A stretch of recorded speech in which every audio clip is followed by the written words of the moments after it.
figura aqui emblemática da nossa história. Deixa eu fechar aqui o arquivo para a gente poder começar. Vamos nessa, vamos fazer aqui a apresentação, então. Vamos aqui. Espero que eu não seja derrubado aqui no nosso material, mas não tem problema. Vamos lá, gente. Então, a nossa aula de hoje ela vai ser sobre o Juscelino Kubitschek de Oliveira, o famoso JK, certo? Esse sujeito aqui cujo governo, deixa eu abrir aqui, tem gente para entrar, esse período da nossa história, então, o Juscelino Kubitschek, cujo governo foi marcado pela euforia no desenvolvimento econômico, com foco na industrialização, a realização de grandes projetos e a modernização do país em vários setores, né? Especialmente aqui, quando cabe o destaque aqui para a gente comentar, o lema, o slogan 50 anos em 5, a elaboração do plano de metas que priorizava várias áreas aqui, energia, transporte, indústria de base, alimentação e educação, e também a construção de Brasília, né? Então, aqui é um dos temas que a gente vai ver nessa aula de hoje e acho que provavelmente também na aula de amanhã. É interessante observar, né, gente, o aspecto histórico, monumental e simbólico do que virou Brasília, né? No caso, Brasília, que é hoje a maior área tombada no mundo como patrimônio cultural da humanidade. Sim, a cidade de Brasília é um patrimônio cultural da humanidade. Essa obra foi tombada como patrimônio cultural da humanidade em 1987. É uma área de 112 quilômetros quadrados e o único bem contemporâneo que merece essa distinção, a cidade de Brasília. Claro que, na verdade, essas medidas que o Juscelino tomou nesse período, elas lhe renderam uma grande popularidade, tanto que ele chegou, inclusive, a ser chamado de presidente bossa nova, que era o estilo novo musical que surgia na mesma época em que o Juscelino foi presidente do Brasil, né? Um período onde o Brasil estava se modernizando. Mas, né, gente, a gente sabe que quando a gente analisa friamente o governo JK, os resultados dessa política eles foram desiguais, porque desenvolveu algumas áreas do Brasil, enquanto outras continuaram apresentando índices altos de pobreza. Mas aí também esse desenvolvimento das indústrias, essa coisa toda, né, a construção de Brasília, para poder fazer tudo isso, o Brasil recorreu a empréstimos externos e uma política cambial que acabaram resultando na desvalorização da moeda, corrosão de salários, inflação, agitação entre as classes trabalhadoras urbanas, que levava o descontentamento também para o campo. Também uma outra questão aqui também, né? Tanto que a gente vai ver nesse período do governo JK, inclusive a formação das ligas camponesas, né? As ligas camponesas elas foram formadas em 55, elas começaram a crescer muito durante o governo JK e elas foram bastante atuantes no Brasil até o golpe de 64, né? Então é um tema que a gente vai falar aqui. Bom, Juscelino, gurizada, o JK, né, que é esse cara aqui que eu vou mostrar para vocês agora, aqui. Juscelino, que é esse cara sorridente, zoinho aí, o Juscelino, ele era um cara de Minas Gerais, médico e político, eleito deputado federal em 1934, prefeito de Belo Horizonte, fundador do PSD, foi governador de Minas Gerais, inclusive, certo? Ele é o único presidente da história do Brasil, talvez um dos poucos presidentes da história do mundo, de origem cigana. Certo? Então esse cara aqui ele tem uma história muito interessante para trabalhar, esse cara tem uma história muito interessante aqui para a gente ver, certo? Esse cara, ele foi eleito com 35% dos votos, né? Como eu falei para vocês na semana passada, foi uma eleição bastante apertada, quase que não assumiu por uma tentativa de golpe em cima dele, né? Então havia toda uma tentativa de golpe militar ali, no caso liderada pelo Marechal Lott, Então havia toda uma série de fatores ali. E assim, ó, gurizada, essa foto é boa, né? Tipo assim, vem cá, né? A faceria. O que será que estava tão engraçado aqui nessa cena? Será que era o abraço do Juscelino na pança do Getúlio, né? Então, ali, na verdade, o Vargas e o Getúlio, o Vargas e o Juscelino, eles defendiam o modelo de industrialização. Eles defendiam modelos de industrialização diferentes.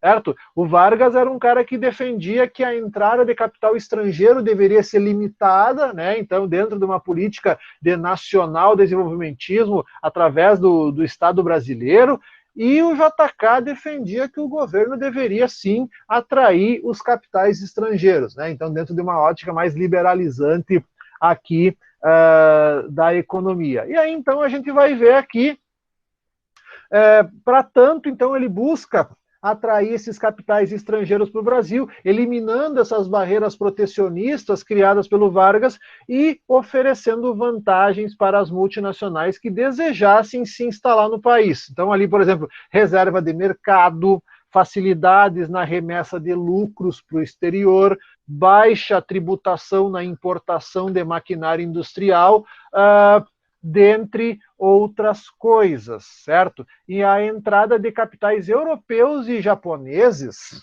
impediu que os Estados Unidos assumissem a plena hegemonia dos investimentos brasileiros, né? Então ali, ó, ok, tem indústrias automobilísticas dos Estados Unidos aqui? Tem, mas principalmente indústrias europeias e japonesas vêm se instalar no Brasil durante o período JK. E aí, então, como eu falei para vocês, a política econômica do Juscelino foi definida pelo plano de metas, né? Então, ali, 5 principais áreas, certo? Então, ali, setores prioritários: energia, transporte, indústria de base, alimentação e educação. Então, aqui no caso, a energia com a construção de hidrelétricas, com o aumento da produção de petróleo de 2 para 5,4 milhões de barris, abertura de 12 mil quilômetros de rodovias e pavimentação de 5 mil. É porque assim, turma, não adianta tu querer produzir automóvel no Brasil se não tem estrada. É uma coisa meio óbvia, certo? É claro que essa abertura do país, essa coisa que tornou o Brasil uma civilização automobilística, vir como modal principal de transporte, ela vai acabar gerando uma consequência que vocês percebem muito forte hoje aqui no Brasil, que é praticamente o abandono. Não é praticamente, sim, se abandona o meio de transporte ferroviário. Hoje, na verdade, assim, ó, tanto que a maior parte das ferrovias, assim, ó, se vocês pegarem um mapa ferroviário do Brasil, vocês vão ver lá que estão constando nesse mapa, em alguns mapas, ferrovias que sequer existem mais. Existem ferrovias por aí que nem os trilhos existem mais, só tem o traçado. Tu pega, por exemplo, a ferrovia que ia para São Borja, não existe mais. Os trilhos foram até arrancados, aquela área que ficava no entorno, que ficava do lado onde passava o trilho, foi invadida por pessoas que começaram a construir casas e depois tiveram que regularizar essa situação. Então, só para vocês terem uma ideia do quanto foi. O desenvolvimento da indústria, né? Então, investimentos na indústria através de incentivos fiscais e aumento da produção de siderurgia, automobilística, a indústria agrícola, incentivos fiscais a frigoríficos. Já a educação, bom, a educação, apesar de estar ali, apesar da educação estar ali, foi o que menos fez, né? Então, aqui vocês estão vendo rodovias, portos, ferrovias, passaram por reformas, melhoraram seu funcionamento e a circulação de mercadorias. Então, o aumento do refino do petróleo, a construção de hidrelétricas como Furnas e Três Marias, ambas em Minas Gerais, para ampliar o fornecimento de energia elétrica. Então, aqui nós temos, por exemplo, essa é a Três Marias, lá em Minas Gerais, né? A usina hidrelétrica de Três Marias, que, no caso, era administrada pela CEMIG, que foi fundada pelo JK, e aqui nós temos Furnas, certo? Essas são as imagens, então, aqui está a Três Marias e aqui está Furnas, são algumas das usinas.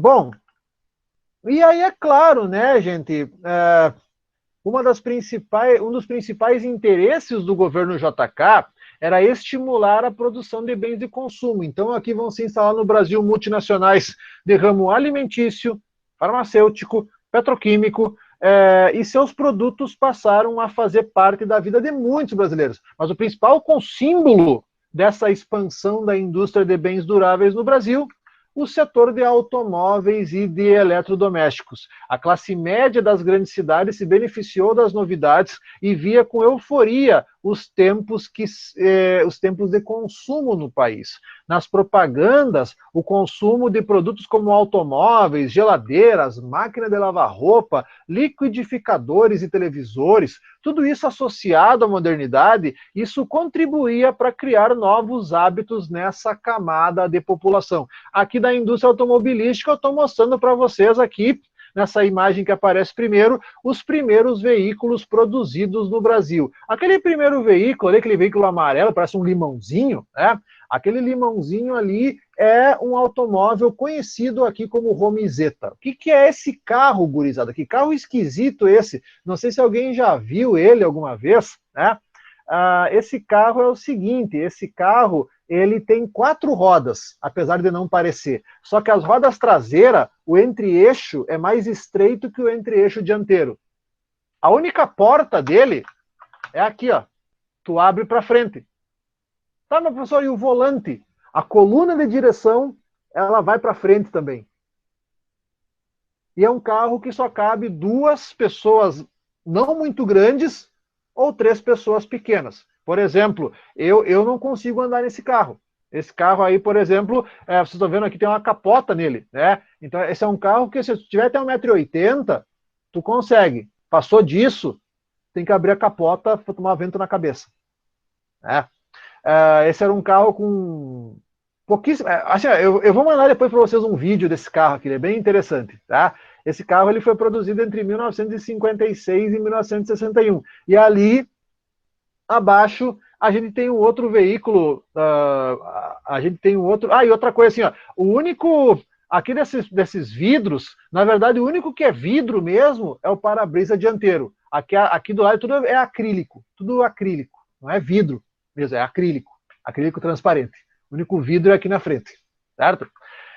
E também aqui vocês estão vendo os carros da marca DKV, né? A DKV VMAG, né? Que no caso, esse carro aí que vocês estão vendo, ele é considerado por muitos o primeiro veículo produzido nacionalmente. Porque assim, turma, antes os veículos, eles eram montados aqui. Mas não, a partir aqui desse período, toda a parte de produção do veículo é feito no Brasil. Então a gente tem esses que são os primeiros veículos produzidos no Brasil, né? No caso aqui. Deixa eu mostrar para vocês mais algumas coisas, certo? A Volkswagen, ela entra em funcionamento em 1957, tá? A Volkswagen... o acidente do Juscelino foi num Opala. Mas a gente sabe que estou adiantando aqui no caso, na verdade, a morte do Juscelino no acidente com o Opala, se fala que alguém deu um tiro no motorista que estava levando ele, e aí o carro ficou desgovernado e bateu num caminhão, num local onde, num acidente pouquíssimo provável. A morte do Juscelino foi uma daquelas várias mortes suspeitas que ocorreram durante a ditadura, ali entre o final de 76 e a metade de 77. Porque assim, ó, em agosto morreu o Juscelino, em dezembro morreu o Jango, e em 77, em maio, junho, ali morreu o Carlos Lacerda. O Carlos Lacerda, que depois que os militares tomaram o poder, que ele achou que ele ia chegar ao poder, ele foi tapeado pelos militares e ele começou a fazer oposição ao governo. E começou, inclusive chegou a tentar formar uma frente ampla com o Juscelino e o Jango depois do golpe. Mas enfim, os 3 morreram ali, né? Só para contar para vocês aqui um pouco. Então, na verdade, gente, nessa cena aqui, ó, o Fusca ele não é o primeiro veículo produzido pela Volkswagen no Brasil. Tá? O primeiro veículo produzido pela Volkswagen no Brasil foi a Kombi, em 57. O Fusca só começou a ser produzido no Brasil em 59 e foi feito até 86 e depois voltou lá nos anos 90 a ser produzido durante um tempo. Não deu muito certo. A questão do petróleo aqui, né, turma? A questão do petróleo aqui é um tema interessante, né? A questão aqui do petróleo também é uma coisa interessante aqui para falar. Essa é uma questão aqui bem interessante aqui da gente trabalhar.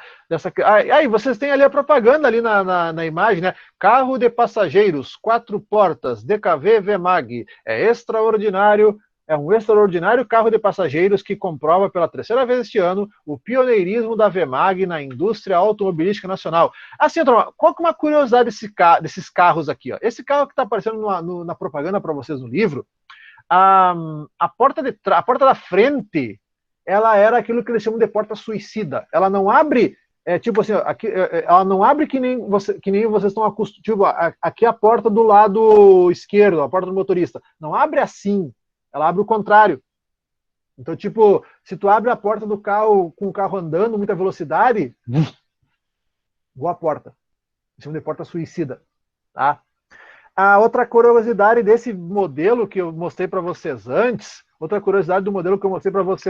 ali esse aqui, aqui ó, olha onde está a maçaneta ali, ó, olha onde está a maçaneta aqui, ó.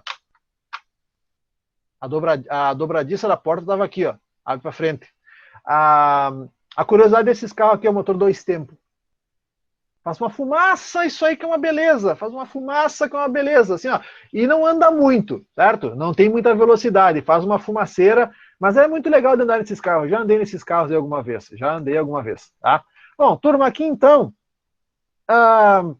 seguindo um pouco mais, vamos seguir um pouco mais. A gente tem, então, aqui também nesse período, a construção da refinaria Duque de Caxias, ela acontece nesse período. A gente tem ali a fundação em 56 da Uzi Minas, na área da siderúrgica. E aí diz o seguinte, apesar do plano de metas ter consolidado o setor de bens de consumo duráveis e estabelecido novas relações entre Estado e economia, uma de suas heranças foi o aumento da inflação, bem como o da dívida externa brasileira. A elevação do custo de vida motivou centenas de trabalhadores a protestar contra o governo. Mas a aliança entre os dois maiores partidos políticos no Brasil, o PSD e o PTB, garantiu que o governo JK fosse, politicamente falando, mais tranquilo, certo? Então foi possível, assim, atender às expectativas da elite agrária e, ao mesmo tempo, ampliar o mercado de trabalho nas áreas urbanas. Uma coisa que é interessante aqui, gurizada, que é a seguinte, ó. Opa, peraí, passei aqui. Uma curiosidade para vocês que é a seguinte.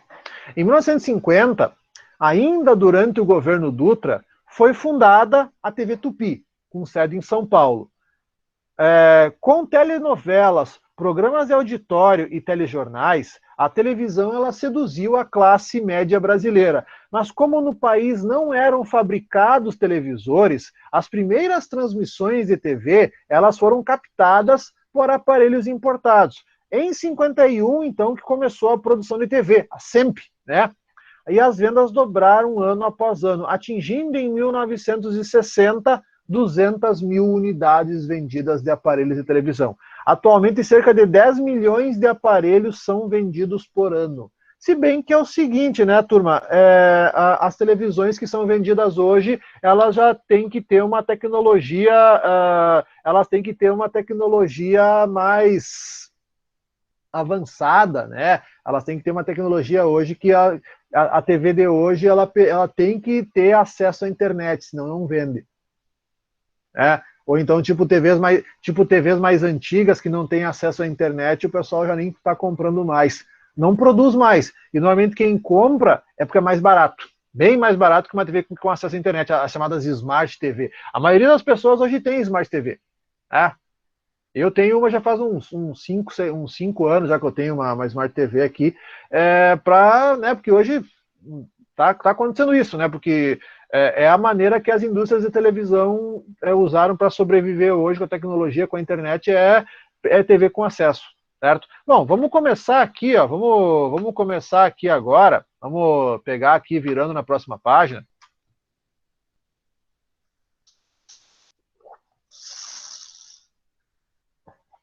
a metassíntese do JK, a construção de Brasília.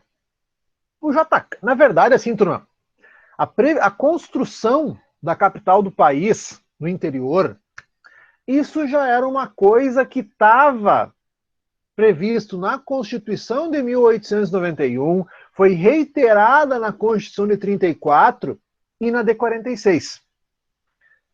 Então, a criação da nova capital, ela constava no plano de metas, era chamada metassíntese, mas ela foi avaliada como uma ideia ousada por causa dos poucos recursos internos e, por isso, ela foi duramente criticada pelos oposicionistas do governo. Mas, em 56, o Congresso Nacional aprovou a sua construção. E aí, a partir de 56, uma série de providências vão ser tomadas para garantir a execução do projeto, entre elas a criação da nova CAP, né? Companhia Urbanizadora da Nova Capital, que seria responsável pelo planejamento e a construção da cidade que vai receber o nome de Brasília, né? Brasília, vocês sabem, ela tá quase bem no centro do país, né? Na região que é no Planalto Central, no atual estado de Goiás.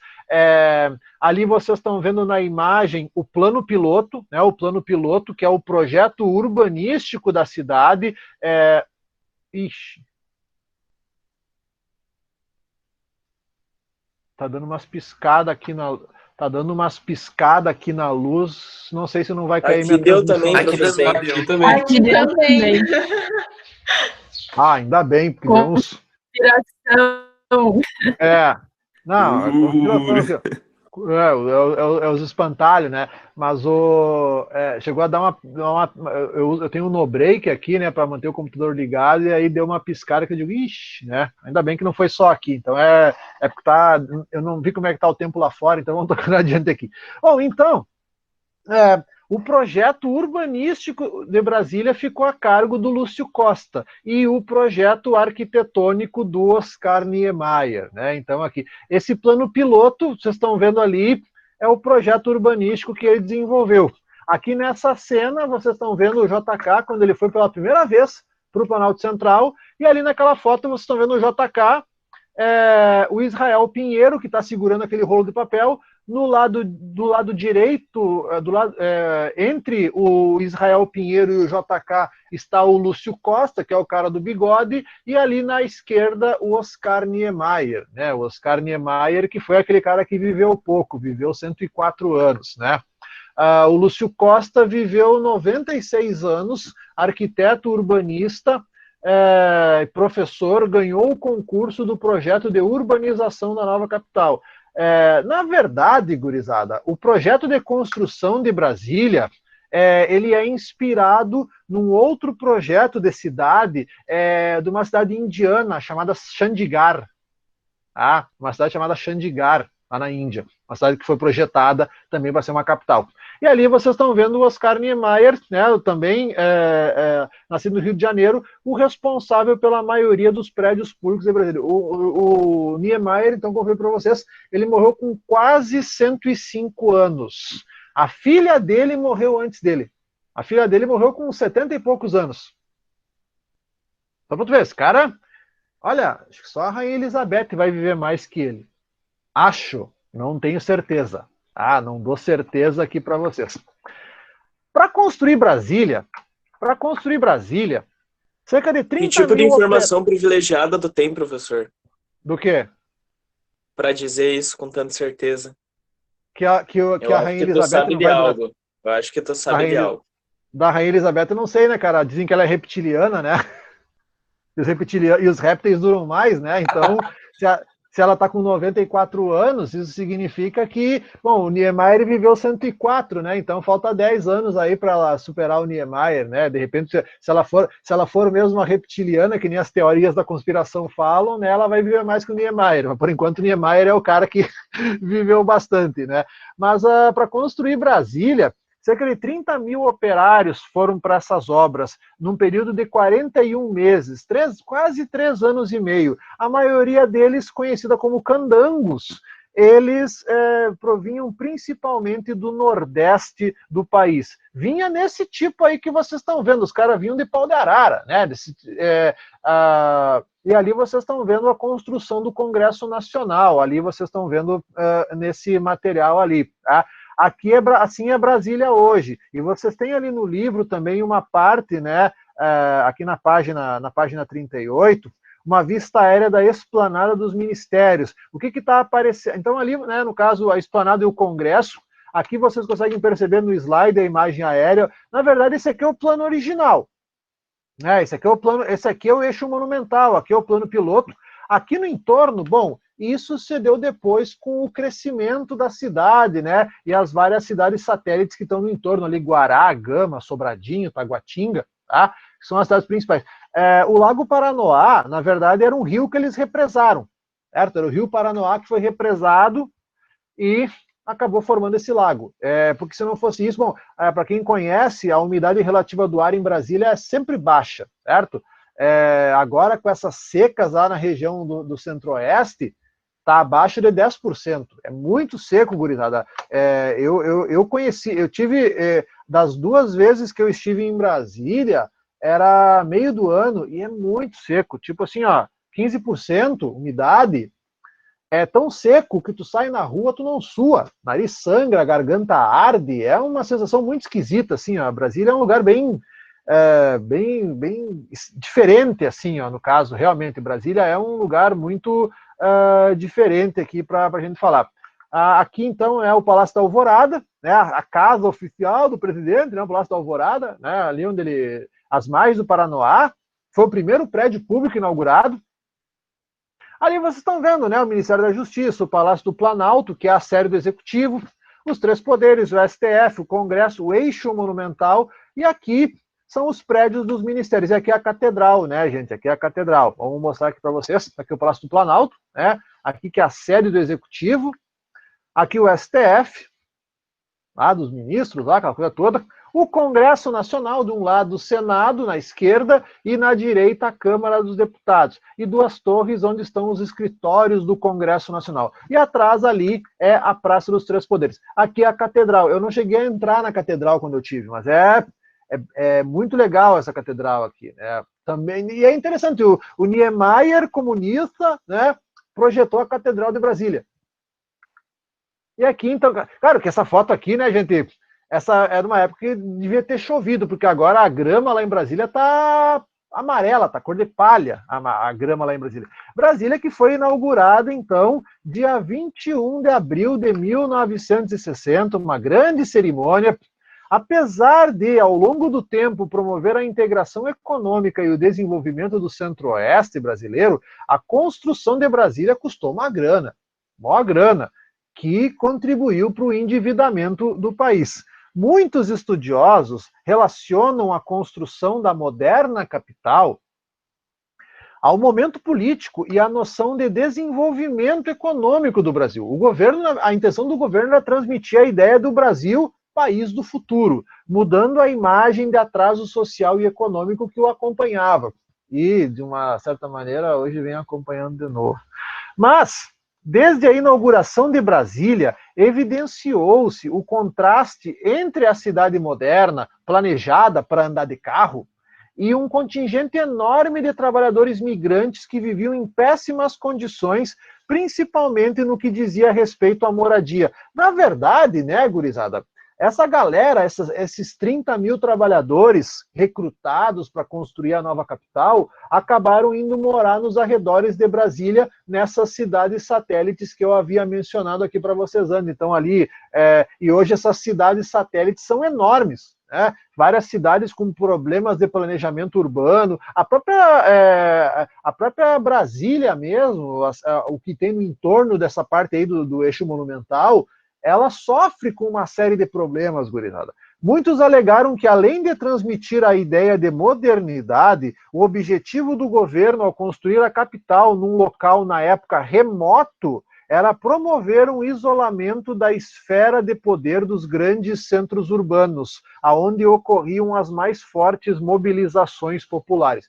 Isso também não deixa de ser verdade, gurizada. Para quem conhece Brasília, tu olha, né? Tu tem aqui a catedral, né? Vocês estão vendo aqui na imagem, você tem no livro de vocês,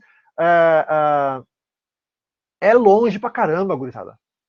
Tá? Dá a sensação que aqui é pertinho, mas não, nossa, assim, a Brasília é uma cidade para tu se locomover com um veículo. Lá eles costumam falar que Brasília tem, as pessoas não têm cabeça, tronco e membros, elas têm cabeça, tronco e roda, certo?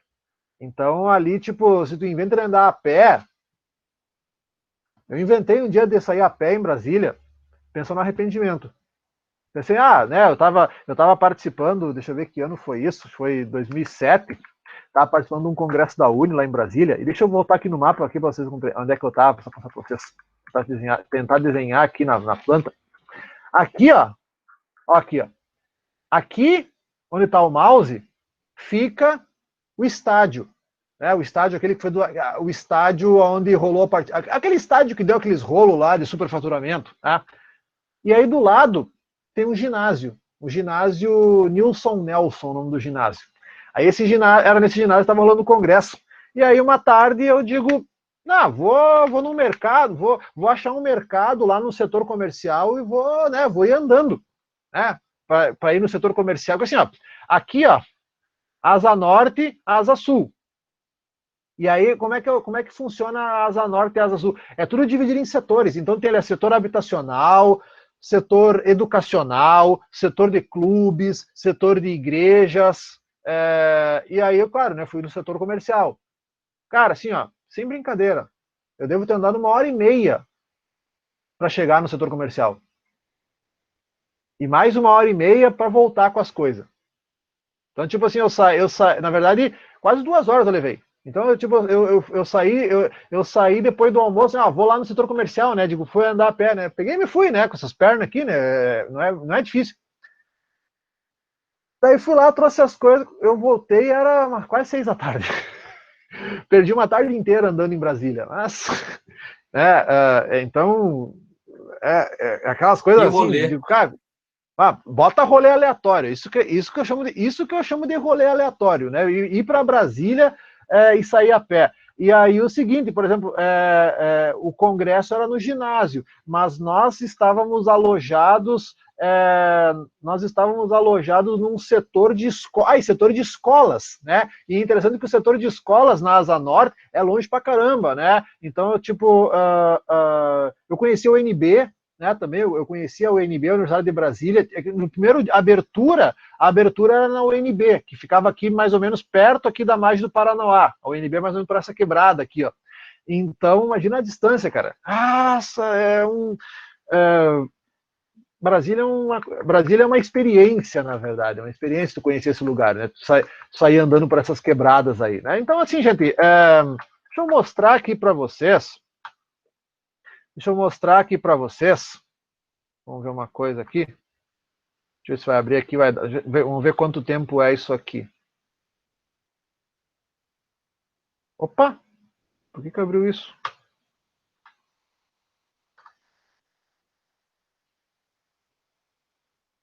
Ué, não entendi, mas espera aí um pouquinho. Vou tentar de novo. Às vezes aparece uma situação aqui, página 38.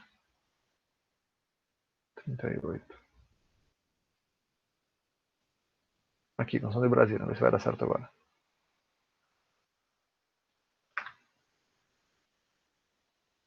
Não, peraí. Não. Porque assim, ó, aparecia aqui para mim para assistir um vídeo, Oscar Niemeyer, A Vida é um Sopro. Não vai funcionar. Deu um erro aqui.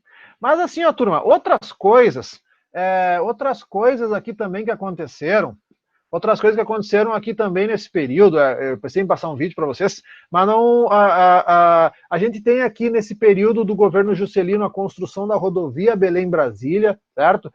Iniciada em 58 e construída em 1960. Nós temos a criação da Sudene em 1959, então ali, ó, o desenvolvimento industrial e a euforia do consumo, não atingiram todo o povo, todas as regiões. O Nordeste, por exemplo, era considerado na época um dos locais mais pobres do mundo. E para tentar solucionar essa questão, é criada em 59 a Superintendência para o Desenvolvimento do Nordeste, administrada pelo Celso Furtado, que tinha como metas aprofundar os estudos sobre a situação socioeconômica nordestina e promover a industrialização da região. Além da questão das diferenças regionais, também se evidenciou no ano 50 o problema dos trabalhadores rurais, né? E aí então aquela questão das ligas camponesas que eu havia comentado ali com vocês, tá, turma? Então aqui para a gente continuar. Aí nas relações exteriores o Brasil manteve uma política meio próxima aos Estados Unidos, meio próxima. Mas, gente, o que acontece aqui? Ó? O resultado do desenvolvimento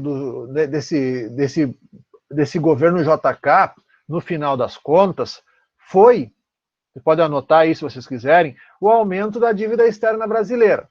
Resumindo ali, o aumento da inflação por causa dos gastos com as diversas obras públicas, a internacionalização da economia, o desenvolvimento, como eu já comentei para vocês, que não beneficiou de forma igualitária todas as regiões do país, e também a questão da migração de milhões de brasileiros do campo para a cidade. Então, tu pega, por exemplo, lá em 1960, a população urbana no Brasil ela já está na faixa dos 45% e em ascensão, tá? Uma coisa aqui para nós falar, vocês têm ali, ó, vocês têm ali um link, né, no material de vocês para navegar, Memorial JK. Se vocês forem abrir ali, ó, deixa eu abrir a página aqui para vocês, pelo menos essa página aqui, para ver se vai dar certo. Compartilhar, parar essa apresentação aqui e mostrar para vocês essa guia do Chrome. Vamos ver se não vai me dar ruim aqui, Memorial JK. Vamos lá. Memorial JK. 36 segundos.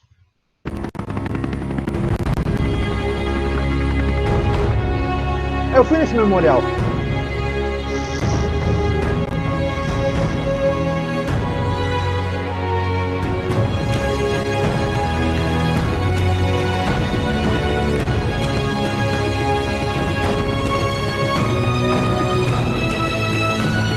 Não deixem tirar foto lá dentro. Memorial JK. Esse é o local. E aqui vocês podem ver. É legal esse local. Assim, ó, olha, vale a pena. Mapa interativo, auditório, horário de visitação, tudo ali. Cara, é show de bola. É show de bola esse lugar aqui. Tá? Vale a pena aqui, memorial. Acesse o mapa interativo ali, ó. Isso deve ser pesado.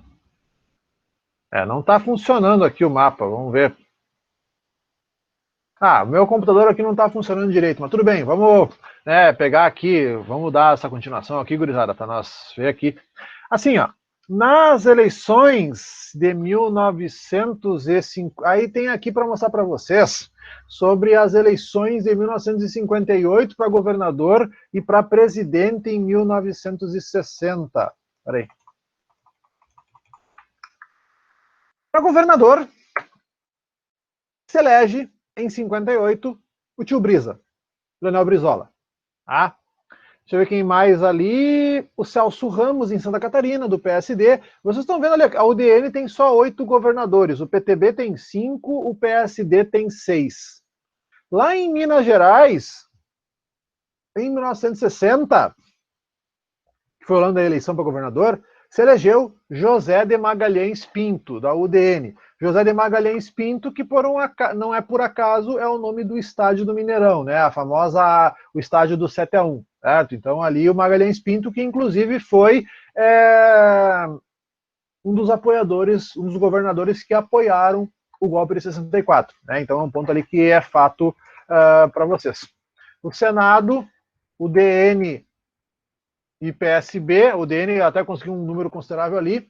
Na Câmara dos Deputados, o PTB deu uma crescida, a UDN deu uma diminuída, o PSD se manteve no mesmo patamar, e para presidente, nós temos essa figura lendária aqui, conhecida por Jânio Quadros, né? O Jânio Quadros, que era o cara que disse na sua campanha que iria varrer a corrupção do país, né? Com aquele mote, varre, varre, vassourinha, varre, varre a bandalheira, o povo já está cansado de sofrer dessa maneira. Jânio Quadros é a esperança desse povo abandonado. Jânio Quadros é a certeza de um Brasil moralizado. Alerta, meu irmão, vassoura conterrâneo, vamos vencer com o Jânio. E essa marchinha aí colou, e o Jânio, com um discurso moralista, que ia acabar com a mamata, né, venceu com 48% o Marechal Lott, que era apoiado pelo PTB e era do PSD.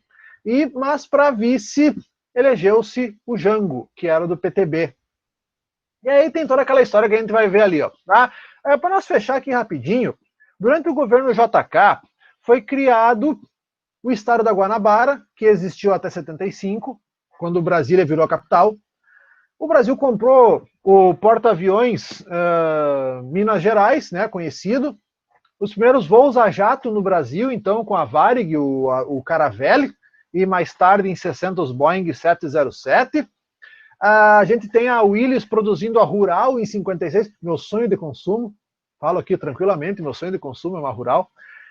Os Gordini eram fabricados aqui no Brasil, o Aero Willys, a Kombi, o Fenemê 2000, né, o veículo JK, os Scania, o 75, esses caminhãozão, os Mercedinho, a Valmet se instala no Brasil.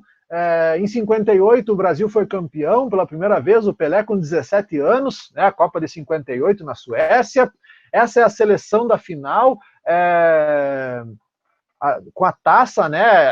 Aliás, as histórias dessa Copa de 58 são maravilhosas, né? Na verdade, o pessoal, os agachados ali, na verdade, nem é uma escalação, é uma poesia, né, gurizada? Garrincha, Didi, Pelé, Vavá e Zagallo não é uma escalação, é poesia. Os caras jogavam muito, os caras...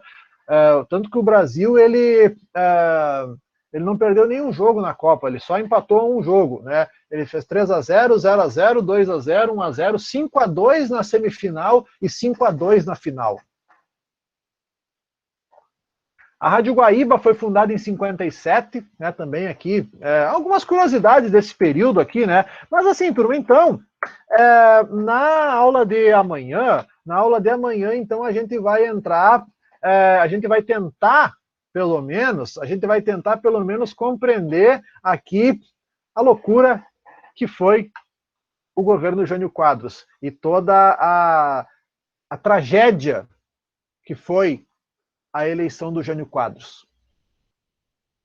Sobre a construção de Brasília, né? Então tem aqui algumas imagens desse, é um material aqui que aparece para vocês na plataforma do Uno, né? Um material interativo, um livro interativo, aonde vocês têm aqui, no caso, nós estávamos falando ontem sobre a construção de Brasília, né? Então, eu vou mostrar para vocês algumas fotos e alguns vídeos sobre a construção da nova capital, né? Que a gente viu ontem, teve um custo bastante elevado.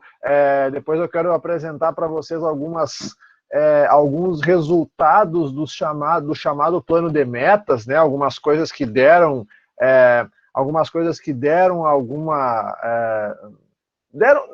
digamos assim, não atingiram os efeitos desejados, que foi o que acabou acontecendo ali no caso. Então essa é uma imagem aqui, certo? Nessa outra imagem vocês veem uma imagem do nível do solo. Nessa imagem aqui vocês estão vendo esses prédios aqui, então, são os prédios ministeriais. Então ali a estrutura da esplanada dos ministérios sendo construída, já o esqueleto dos prédios ali, como vocês conseguem ver. Nessa outra imagem vocês têm a concretagem da cúpula do Senado. Então aqui os trabalhadores fazendo essa concretagem. Vale lembrar que é concreto armado. Sim, gente, aliás, é uma inovação daquele tempo, e está muito presente nas obras do Oscar Niemeyer, a questão do concreto armado. Aqui nessa outra imagem que vai aparecer agora, peraí, deixa eu fechar aqui ela. Aqui nessa outra imagem, então, aqueles que ergueram essas estruturas aqui, os trabalhadores ali, conhecidos como candangos, certo? A maioria deles vindos do Nordeste. Os equipamentos, né, usados para fazer essa construção, as escavadeiras, as patrolas, enfim, toda aquela coisa. E aqui, uma foto um pouco mais descontraída das crianças jogando bola na recém-inaugurada capital federal em maio de 1960, né? Então, essa imagem, a cidade recém-pronta, né? Enfim, e como a gente falava, a construção ela era um projeto antigo no Brasil, tá? Aqui, a capital como a personificação do plano de metas, uma cidade que surgiu em 3 anos com traços nunca vistos, um mapa que representa a forma de 2 imagens superpostas. A primeira de uma cruz, né, o símbolo da herança cristã, herdada dos colonizadores, e a outra de um avião, né, que simboliza o desenvolvimento que haveria de conduzir o país rumo à modernidade. Então essa é a planta, né, no caso, é o mapa do plano piloto em Brasília, 1960. Então, no caso, a estrutura do aeroporto, aqui já está previsto, né, já estava previsto essas habitações aqui no entorno, na verdade, essas construções aqui isso já estava previsto, na verdade, não era um resultado de uma coisa assim, feita sem planejamento, na verdade, havia um planejamento além dessa parte aqui do plano piloto, né, o eixo monumental, o plano piloto, mas tá tudo aqui, né, gente, tá tudo aqui no mapa, a churrascaria, o hotel ali na ponta, então dá para perceber que a construção de Brasília, ela foi bem pensada mesmo, é claro que no final das contas, ela acabou, e aí então dizia ali, né, a cidade dividida em 2 eixos que se cruzam em 90 graus, o eixo rodoviário e o eixo monumental. Nesse último se encontram os prédios governamentais, que é aqui o eixo monumental, que a gente chama, e aqui é um eixo rodoviário, essa linha aqui, ó, que tá aparecendo aqui no mapa para vocês. Mas é claro que a construção de Brasília, ela acabou gerando algumas contradições, né?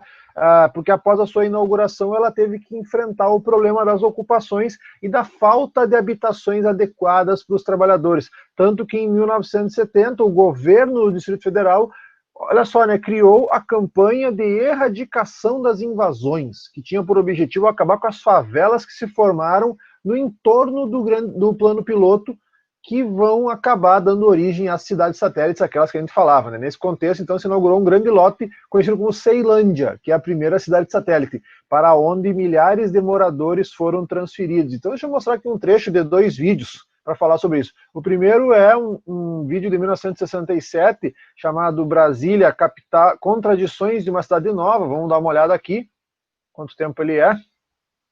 E eu espero que funcione. Brasília é uma como as outras. 2/3 dos que trabalham em Brasília, incluindo os operários que a construíram, moram fora dos limites urbanos.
Ao fim de uma viagem que dura em média 3 horas, os operários chegam ao lugar onde residem, as chamadas cidades satélite ou cidades dormitório.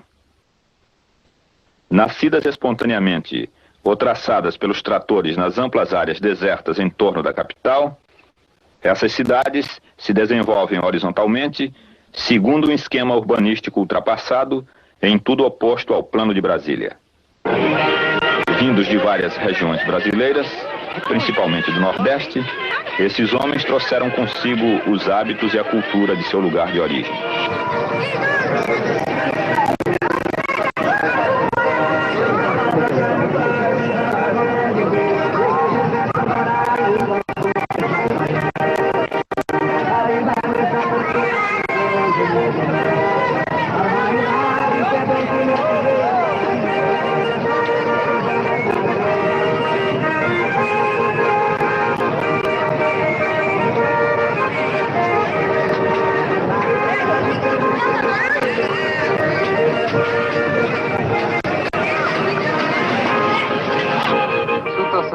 Brasília, pretende continuar morando aqui? Não, senhor. Pretende sair daqui, é? Pretendo, sim, senhor. Por quê? Porque Brasília não dá para o operário, né?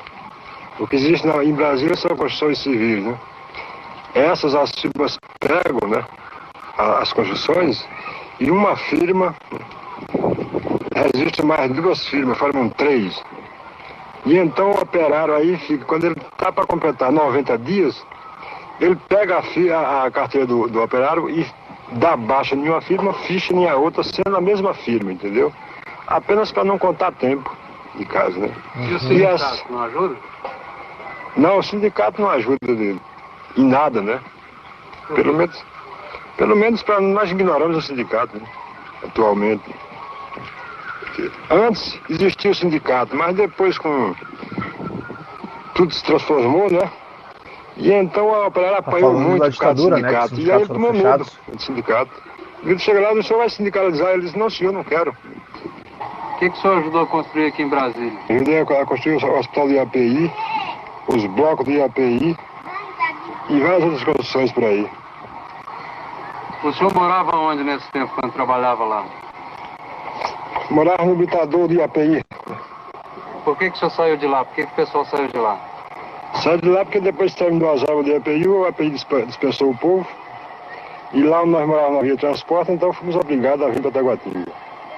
O senhor saiu lá da Paraíba e veio para Brasília por quê? Vim porque lá estava meio ruim essa coisa, dizendo que aqui era uma ação, que era muito bom.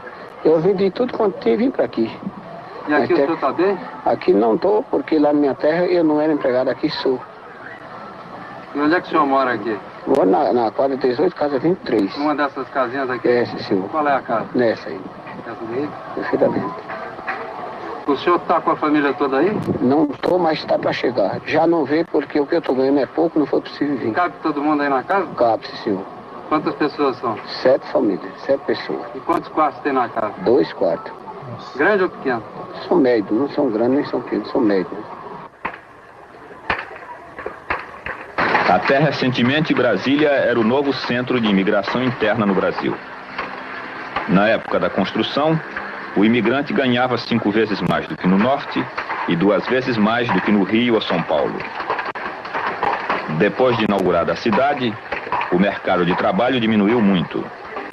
Os operários sem emprego preferem, no entanto, permanecer em Brasília.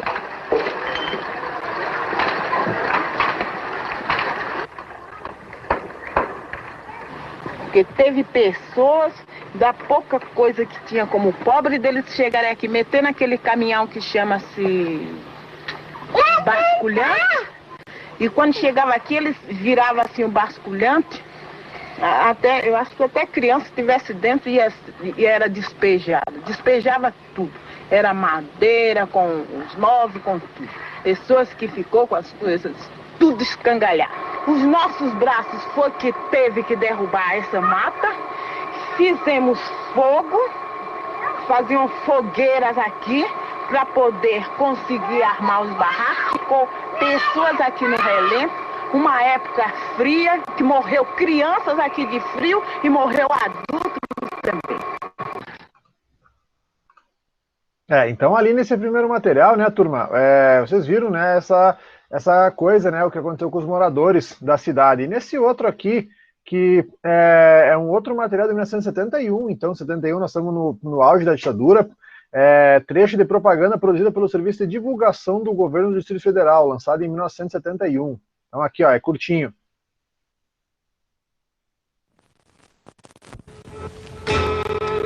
Na implantação de Brasília, têm sido enfrentados grandes problemas, criados algumas vezes pela pressa de se atingir as metas visadas. É o caso das invasões do IAPI, Morro do Urubu, Vila Esperança e Vila Tenório, que, surgidas dentro do anel sanitário de Brasília, empanavam a imagem da mais moderna capital do mundo, ocasionando sério perigo de poluição das águas do Lago Paranoá.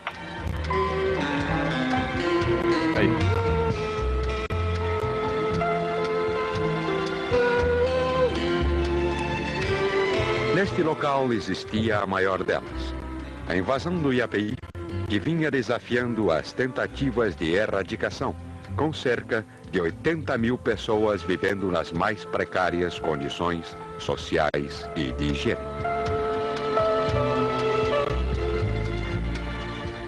Este ano, o governo do Distrito Federal, através da Secretaria de Serviços Sociais e com a colaboração da campanha de erradicação das invasões, conseguiu extinguir aquele aglomerado humano, transportando seus habitantes para um local urbanizado, situado a noroeste de Taguatinga. Surgiu a Ceilândia, solução social pioneira na América do Sul. Aqui o homem chegou para viver como gente. Recebeu seu lote, construiu um barraco provisório e hoje, com o financiamento da X e do Banco Nacional de Habitação, está construindo sua casa de alvenaria, sob a orientação do escritório da casa própria, mantido pela Secretaria de Serviços Sociais. As obras de infraestrutura vêm sendo cuidadas pelo governo, que não poupa esforços para dotar aquele núcleo dos meios necessários à sua sobreexistência. Serviços de água e luz estão sendo implantados ao longo das ruas de Ceilândia.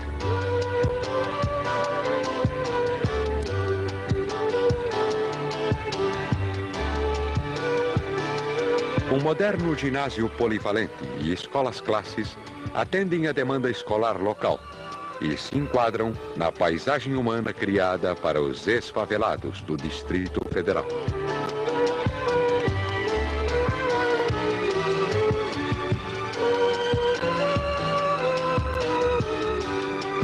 Para garantir a tranquilidade pública, funciona aqui uma delegacia de polícia. Importante, né? O centro comunitário a cargo da Fundação do Serviço Social está em fase final de construção e será um dos pontos básicos de integração dos moradores no âmbito de orientação social, familiar, de economia doméstica e liderança de grupo. Ceilândia contará brevemente com um posto médico. O governo controla agora todas as áreas removidas, impedindo o surgimento de novas favelas, ao mesmo tempo que radicaliza, integra e desenvolve uma imensa e nova comunidade brasileira.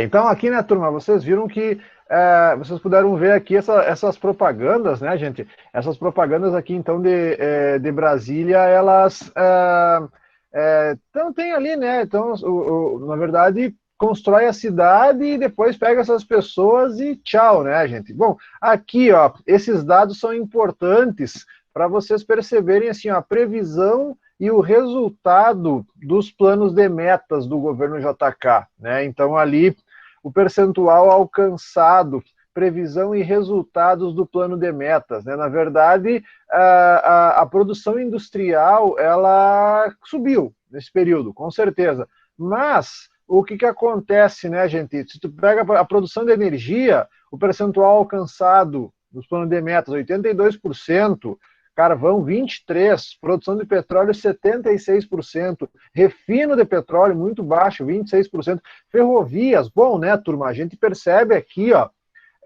que tinha um projeto, estava no plano de metas construção de ferrovias, porém,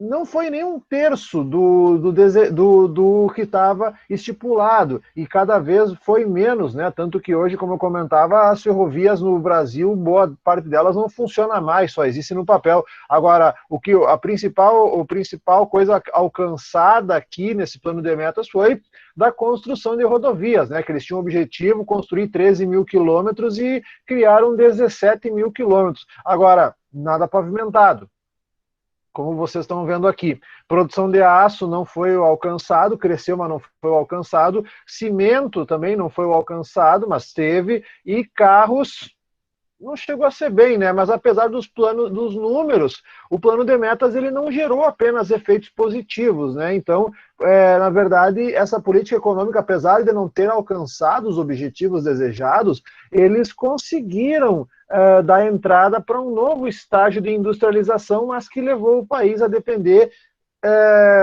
de fatores internacionais, o que acabou gerando uma dívida externa, né? Então, ali a facilidade com que empresas estrangeiras dominavam os setores econômicos brasileiros, sem uma suficiente contrapartida ao país, déficit da balança de pagamentos, a aceleração da inflação.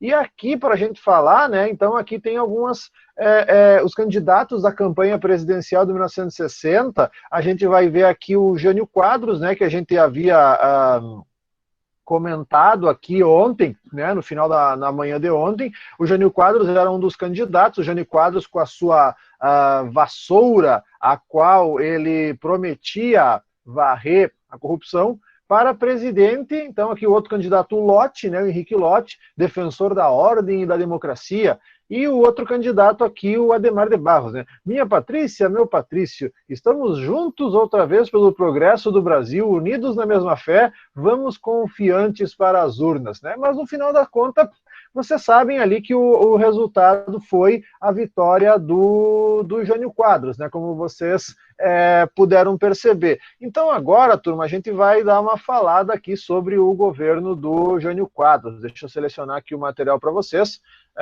Enquanto isso, a gente vai pegando aqui agora o governo Jânio Quadros. Deixa eu pegar aqui. Não é difícil aqui, gente. O governo Jânio Quadros, ele foi muito, como ele foi muito breve, o trágico governo Jânio Quadros, a gente vai ver aqui, pera um pouquinho, deixa eu fechar aqui, deixa eu abrir aqui direito a página, né? O Jânio Quadros, ele foi aquele presidente que então foi eleito após vencer uma acirrada disputa. Apesar do resultado ter sido bastante favorável ao Jânio Quadros, a campanha a disputa foi acirrada, a campanha eleitoral dele ganhou notoriedade pelo discurso contra a corrupção, simbolizado pela vassoura e outras práticas demagógicas que visavam aproximá-lo das camadas mais humildes da população.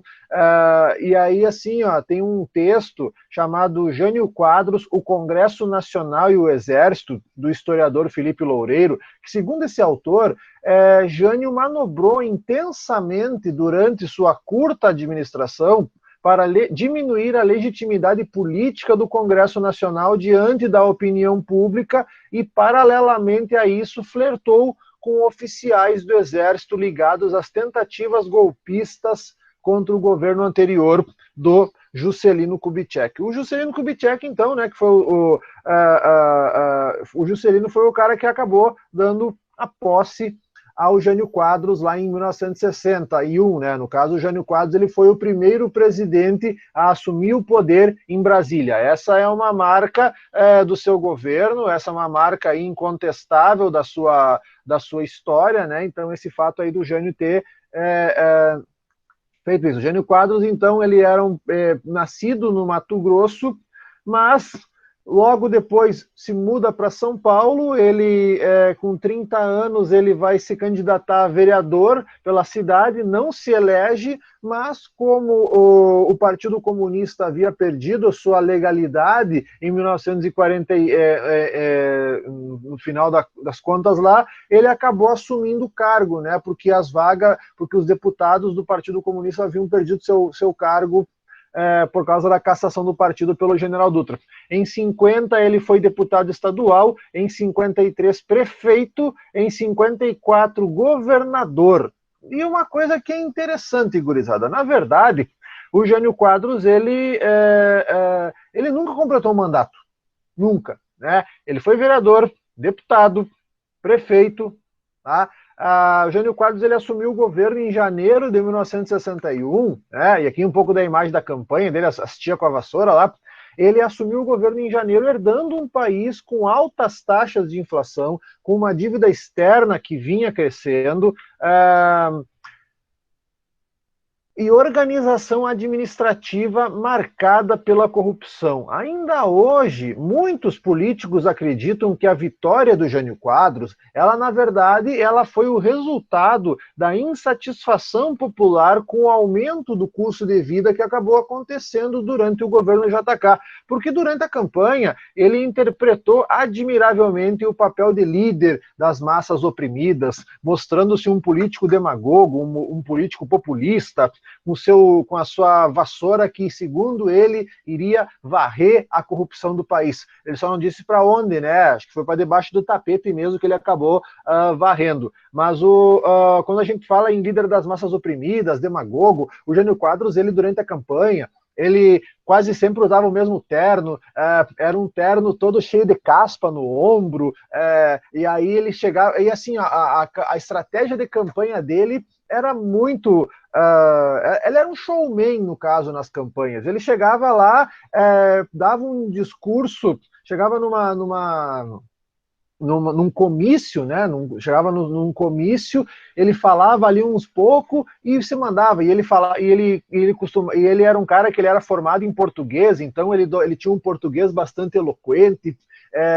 E aí então ele falava um monte de coisa assim que ninguém entendia, né? E aí de repente no meio e aí, pessoal, tô com fome, né? Então ele abria o bolso do casaco, tirava um pão com mortadela graxento lá do meio e comia. Ele parece com a gente, né? Olha só, ele gosta de pão com mortadela, assim, numa mesa simples, né? Um pão farelento com leite condensado, né? Parece até, né, coincidência. E aí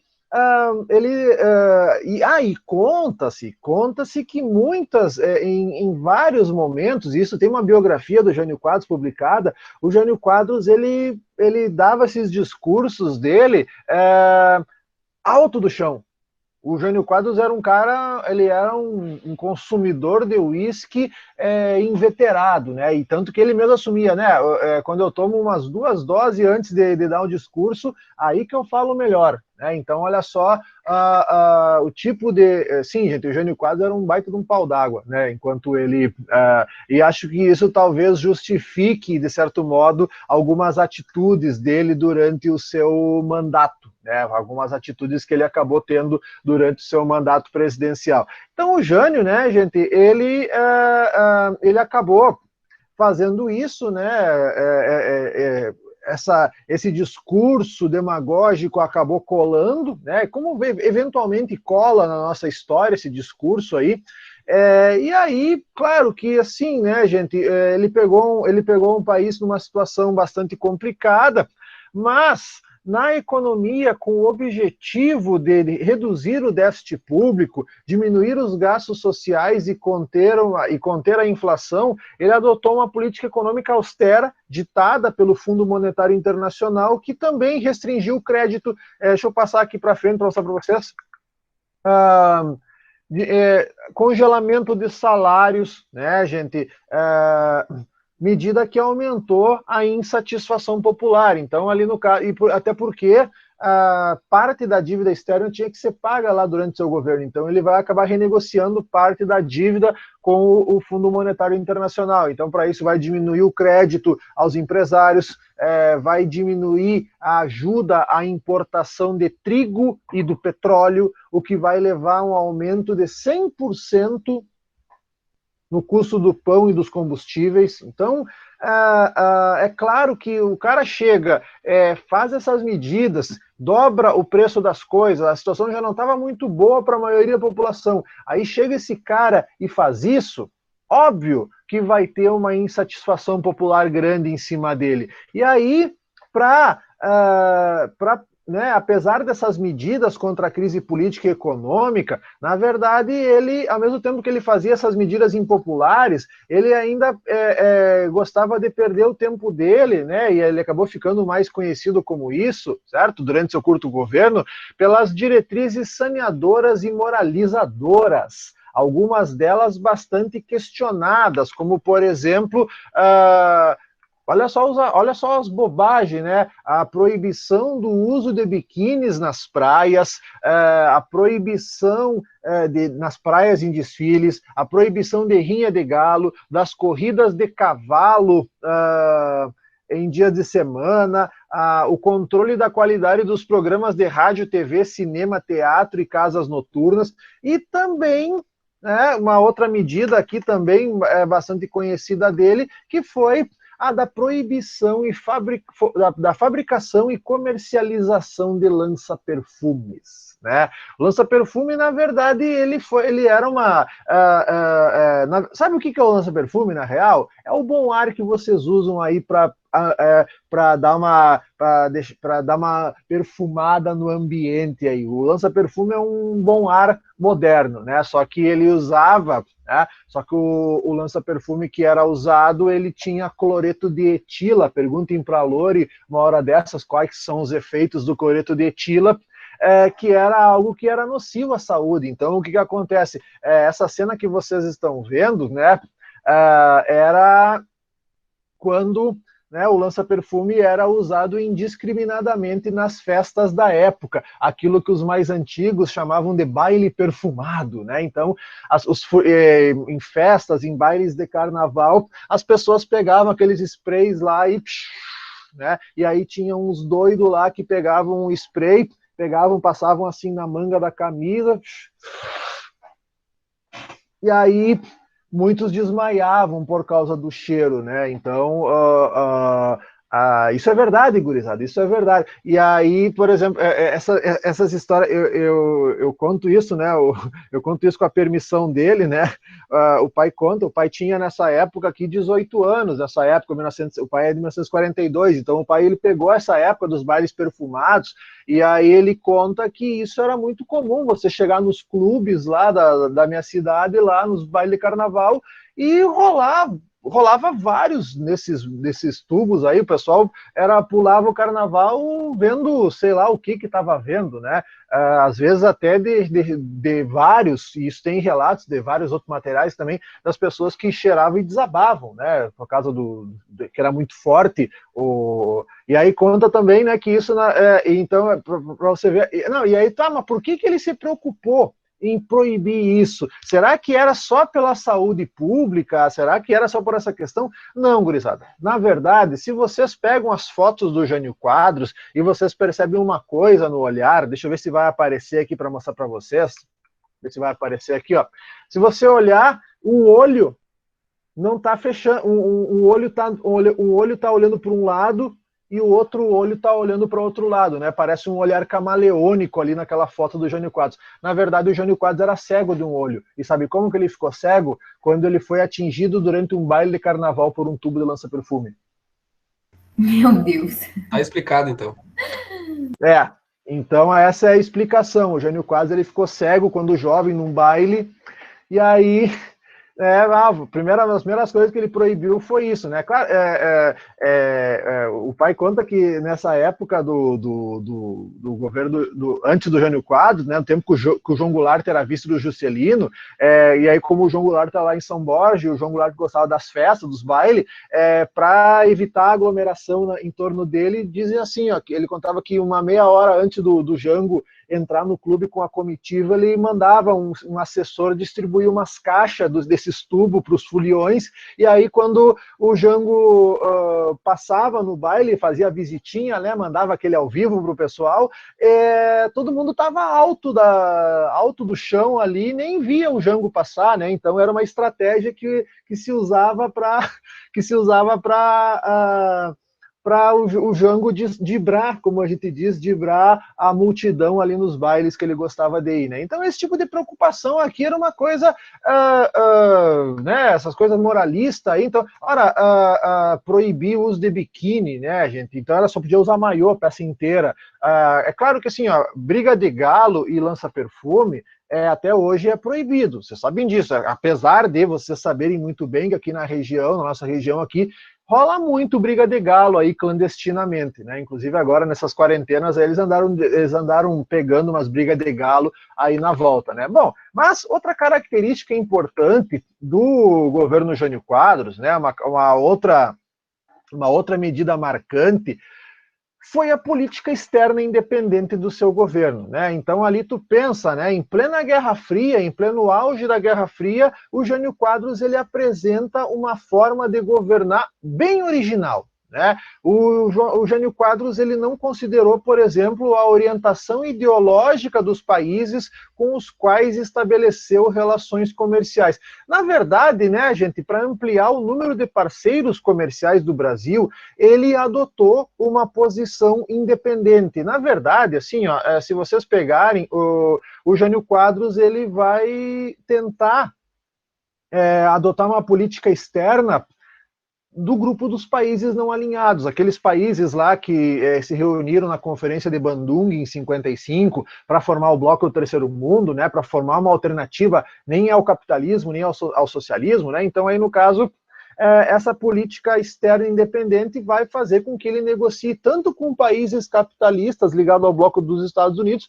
quanto socialistas ligados ao bloco da União Soviética. E aí, falando na União Soviética, ele inclusive vai reatar relações diplomáticas com diversos países do bloco socialista, especialmente a União Soviética, e inclusive vai fazer a campanha pelo combate ao colonialismo português na África e na Ásia. Então ele vai, né, nesse ponto aí é uma coisa muito interessante que ele vai acabar fazendo, né? Então é claro que na política, e é claro que por causa, né, inclusive reatando relações com a China comunista, né? No caso ali o Mao Tse Tung já governava a China desde 1949, e aí é claro que isso vai gerar críticas da sua base de apoio no Congresso Nacional e também dos governadores da UDN, né? No caso ali, tanto dos governadores quanto da UDN, que era o partido que colocou... Assim, ó, o Jânio Quadros, ele era de um partido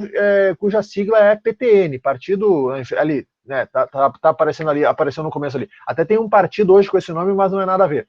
Mas quem apoiou a campanha do Jânio Quadros foi a UDN, né? A UDN do Carlos Lacerda finalmente estava conseguindo emplacar um presidente que tinha o seu apoio, apesar de não pertencer a essa sigla. Na verdade, o Jânio, gurizada, ele era um cara que não tinha partido, né?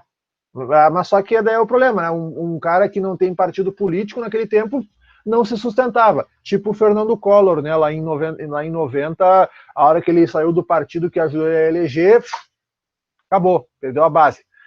Claro que, no caso, uma informação importante aqui que eu passei no começo da aula para vocês, o Jânio Quadros ele não tinha maioria no Congresso. Esse é um outro ponto, né? Deixa eu voltar aqui para mostrar para vocês, só voltar um pouquinho. Dos 326 assentos, a oposição tinha 206.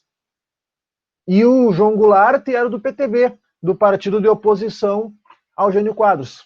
Então, tudo isso tem que ser levado em consideração aqui. E aí, gente, na política internacional, o Jânio adotou uma postura contraditória ao alinhamento político brasileiro até então. Em março de 1960, ele visitou Cuba, a convite do Fidel Castro, ainda... No caso, assim, Cuba ainda não havia virado socialista, mas estava começando a se acenar para isso, né? Na verdade, lá em março de 1960, os Estados Unidos ainda não haviam feito aquela invasão da chamada Baía dos Porcos, né? Então, quando o Jânio Quadros ele visita Cuba, com uma vasta comitiva formada por jornalistas, políticos e o líder das ligas camponesas, né, o Francisco Julião, o Jânio Quadros foi ao país caribenho em busca de apoio internacional para seu futuro governo. Sim, gente, né? No caso, o Jânio Quadros, ele foi, até tem um vídeo sobre isso, depois eu posso mandar para vocês, tem um vídeo dele visitando Cuba, durante essa época aí durante essa época em que Cuba estava começando a ser governada pelo Fidel Castro. Eu não sei se eu vou conseguir encontrar esse material aqui para vocês. Deixa eu ver se vai aparecer aqui. Vamos ver se vai aparecer. Aqui, vamos ver se vai dar certo. Deixa eu mostrar aqui para vocês. Deixa eu ver se vai funcionar. Espera aí um pouquinho. Aqui. Ver se vai dar certo. Espera aí. Vou tentar de novo. É para dar, vamos ver se vai dar certo. Opa, capaz de dar, vamos ver. Tomara que abra aqui, se não der, eu vou ter que... Eu acho que não. Se vai pedir para fazer download aqui de novo, ferrou. Não, não vai dar. Até pensei que fosse dar certo aqui, mas vamos ver uma coisa, mais uma vez.